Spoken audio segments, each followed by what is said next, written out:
Alright, so as of recording this is March 12th on Friday, but by the time that you'll be seeing this video, Demon Veil is going to be out, so woo, new season. And with this new season is a new operator called Azami. I'm going to be giving you my full opinions on Azami, where I think she's going in the meta and how good of an operator she truly is, coming into year 7 of Rainbow Six Siege. Alright, so if you don't already know, Azami is a defender that comes with a kunai knife. Now this kunai knife, when thrown, turns into a large concrete barrier. So I'm gonna throw it right here. That's what it does. The first thing that really comes to mind whenever you're playing this is covering up windows, covering up doors, covering up drone holes, stuff like that, and that's all really viable. The first thing that I thought whenever I was seeing this leaked is covering the drone hole right here whenever they're trying to get this wall open so they can't twitch drone you, they can't grenade you, stuff like that, which does work. That drone hole is gone, they can't use it anymore. And then I learned all you have to do to break one of these things is either A, use an explosive on it, or B, knife it 3 times, which is kind of ridiculous. All you do is knife it 3 times, and it's gone. So, what attackers can do if you try to block this drone hole is literally just prone and then knife it 3 times. Or they use explosives on it, whatever. So, using it for drone holes outside on walls, not really viable. The second thing that I thought of, obviously, would be to put it on doorways, windows, stuff like that. So, again, if I put it on this window, it makes a barrier. All they have to do is knife it 3 times, use an explosive on it, and it's gone. So, really not all that useful when it comes to that. A third thing I saw people do was that, let's say the hard breacher opens up the wall. What people suggested that you do is you'd throw a knife, and then you'd block it back up. But, literally, again, all they have to do, knife it 3 times. And it's gone. So, that's not viable. And then the last thing I heard people say was to play with it vertically. So let's say this side's on the bottom floor, and there's a sledge or a buck below. I heard people say you can put a kunai knife on the bottom, and it covers up the vertical hole. Again, if they're playing sledge, all they have to do is sledgehammer it and it's gone. Even if they're playing Buck, even if they're playing Ash, even if they're playing Zofia, that still does not work. Let me show you why. All you have to do, 1, 2, 3, and it's gone. I've seen so many people say she's going to be game-changing. I've seen so many people say she's going to be broken because it's the first person that can counter verticality. It's not. It's completely useless to use it in all 4 of the ways that I've shown you. So, with that in mind, do I think Azami is going to be completely game-changing, completely broken? Obviously not. But she's not going to be bad. There are good uses for her. People just need to think of how to play her differently. And I'll show you what that means right now. Now, the thing about Azami, is her barrier easily destructible? Yes.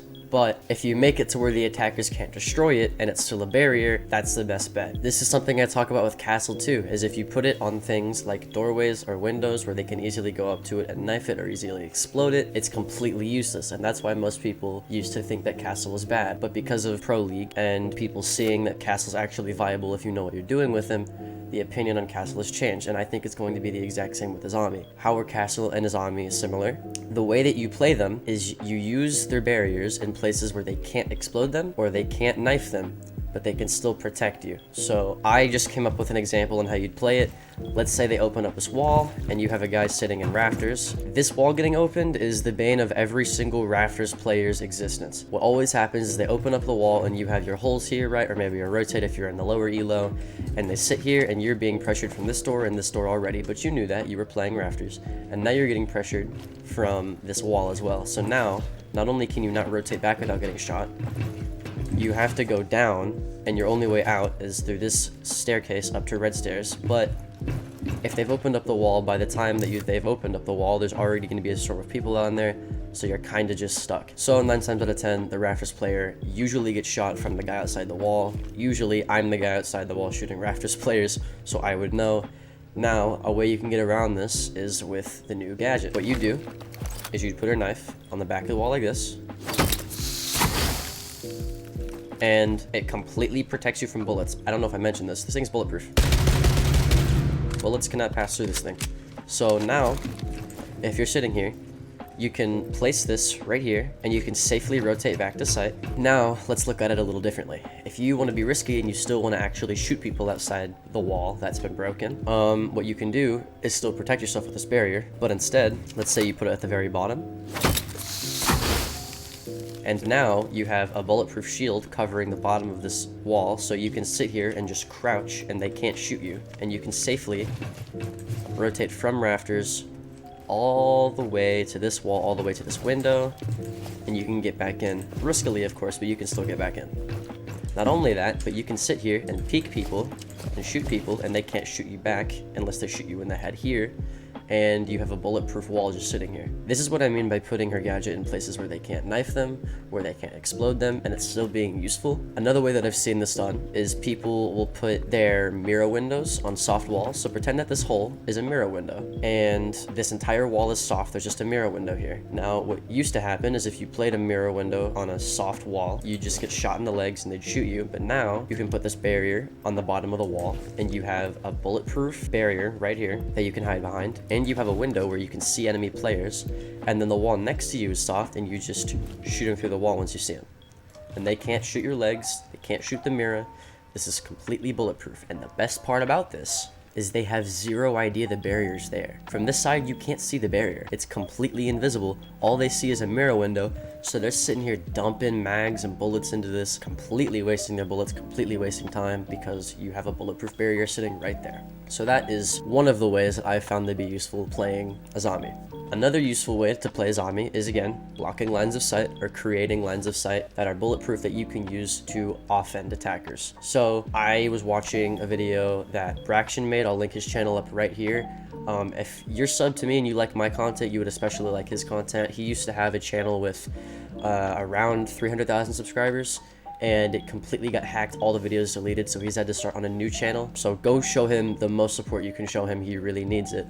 But he posted an Azami video where he used the barriers as a way to block lines of sight. I'll actually just go to the YouTube video and show you really quickly. He has a barrier right here, a barrier right here, a barrier right here, a barrier right here, and a barrier right here. None of these can be knifed by the attackers. None of these can be exploded by the attackers if you have like Jaeger ADSs, Wamaya discs up on the roof. 5 different places that attackers could be hiding and you can't shoot them back. This is intimidating as fuck, dude. Especially if you have deployable shields that people can sit behind. You can't shoot them back, but that's 5 different places where they can shoot you and you can't shoot them or do anything about it. That is crazy. This is unreal, the amount of potential that is right here. So going into that, let me show you an example on this map. Let's say that I want the attackers to open up this wall, and I want them to feel extremely intimidated and not push the sight at all from the wall. What I'm gonna do is I'm gonna put a barrier, let's say right here. I'll put a barrier, let's say right here. I'll put a barrier, let's say right here. And keep in mind, I did use 2 barriers to show you the example over here. So I'd have 2 more places that I could put this. Let's say, again, I just use one right here, and I use one on this window. If I open up this wall, and I come in here, and I see this, that's 1 angle, 2 angles, 3 angles, 4 angles, 5 angles, 6 angles that I have to check, which normally you'd have to check before. But now they can shoot me from the bottom here if they prone, right? Let's say that they prone, they can shoot my feet. I can't shoot them back, again, bulletproof. They can shoot me from the side right here, anywhere from around these angles, and I can't shoot them back. And then they can shoot me from the top, and I can't shoot them back. So that's 3 different angles for 1, 2, 3, 4, 5 different Kiba barriers, not to mention all the other angles that come with just normally playing the site, right? 1, let's say they have holes up here because they're playing smoke, 2, 3, right? There's just so many different angles and so many things you have to check, and that's 3 different heights that defenders can be playing on, and you can't shoot them back. There's nothing you can do. If you play Azami like this is completely game-changing. This is completely overpowered. And this is after they nerfed her. You used to be able to stack her Kiba barriers and do all these crazy things like glitch them through floors and shit in the test server, and after they nerfed her, it's still amazing. If you use Azami like the 2 ways that I've shown you, it is open season for getting free kills on defense.